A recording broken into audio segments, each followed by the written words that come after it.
दोस्तों, money management का मतलब होता है कि पैसे को अपने भविष्य में होने वाली आवश्यकताओं के लिए मैनेज करना। यह एक प्रकार की फाइनेंशियल प्लानिंग होती है जिसमें आप अपने पैसे को सही तरीके से सेव करते हैं और उसे इन्वेस्ट करते हैं। मनी मैनेजमेंट में आपको फाइनेंस से जुड़ी कुछ विशेष बातों का ध्यान रखते हुए कुछ महत्वपूर्ण स्टेप को अपनी लाइफ में फॉलो करना होता है। चलिए फाइनेंस की कुछ ऐसी महत्वपूर्ण बातों पर विचार करते हैं जो आपके लिए महत्वपूर्ण हो सकती हैं। मनी मैनेजमेंट का सबसे महत्वपूर्ण और प्राथमिक काम है अपनी इनकम और अपने खर्चों का बजट बनाना। जब हर महीने आपको आपकी इनकम मिलती है तो उसे खर्च करने से पहले आपको अपना बजट बनाना चाहिए, जिससे आपको आइडिया होता है कि आपने कहाँ, कितना और क्यों खर्च किया है।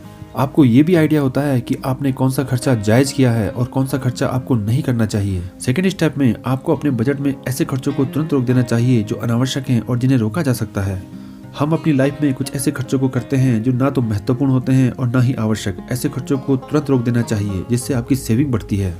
थर्ड स्टेप में जब आपके अनावश्यक खर्चों पर कंट्रोल होने से आपकी सेविंग बढ़ने लगती है तो आपको बचे हुए पैसे को इन्वेस्ट करना चाहिए। आपको अपने बचे हुए पैसे को कैसे इन्वेस्ट करना चाहिए, इसके लिए आपको 50, 20, 20 एंड 10 रूल को फॉलो करना चाहिए। इस फॉर्मूले में आपको अपनी सेविंग के 50% को इक्विटी यानी कि स्टॉक और म्यूचुअल फंड में इन्वेस्ट करना चाहिए। अपनी सेविंग के पहले 20वें भाग को आपको गवर्नमेंट सिक्योरिटी वाली इन्वेस्टमेंट में इन्वेस्ट करना चाहिए, जैसे कि पीपीएफ, रिकरिंग डिपॉजिट और फिक्स्ड डिपॉजिट। अपनी सेविंग के अगले 20वें भाग को आपको अपनी रिटायरमेंट गोल के लिए इन्वेस्ट करना चाहिए, जैसे कि एनपीएस। वर्तमान में एनपीएस यानी कि नेशनल पेंशन स्कीम रिटायरमेंट के लिए इन्वेस्टमेंट का सबसे बेहतरीन ऑप्शन है। आपकी सेविंग के बचे अंतिम भाग यानी कि 10% को high risk and high reward में इन्वेस्ट करें। हाई रिस्क और हाई रिवार्ड वाली स्कीम जैसे कि क्रिप्टो करेंसी में इन्वेस्ट करना वर्तमान में मैंडेटरी हो गया है। एग्जांपल के लिए मान लेते हैं कि आज आप अपनी इनकम से लगभग 10,000 रुपए सेव करते हैं, तो इस सेविंग के पहले 50% यानी कि 5,000 रुपए को आपको इक्विटी यानी कि म्यूचुअल फंड और स्टॉक में इन्वेस्ट करना चाहिए। अपनी सेविंग के पहले 20% को यानी कि 2,000 रुपए को गवर्नमेंट सिक्योरिटी वाली स्कीम में इन्वेस्ट करना चाहिए। अपनी सेविंग के अगले 20% भाग को यानी कि 2,000 रुपए को रिटायरमेंट गोल वाली स्कीम जैसे कि एनपीएस में इन्वेस्ट करें। अपनी सेविंग के बचे अंतिम 10% यानी कि लगभग 1,000 रुपए को आपको हाई रिस्क वाली स्कीम जैसे कि क्रिप्टो करेंसी में इन्वेस्ट करना चाहिए।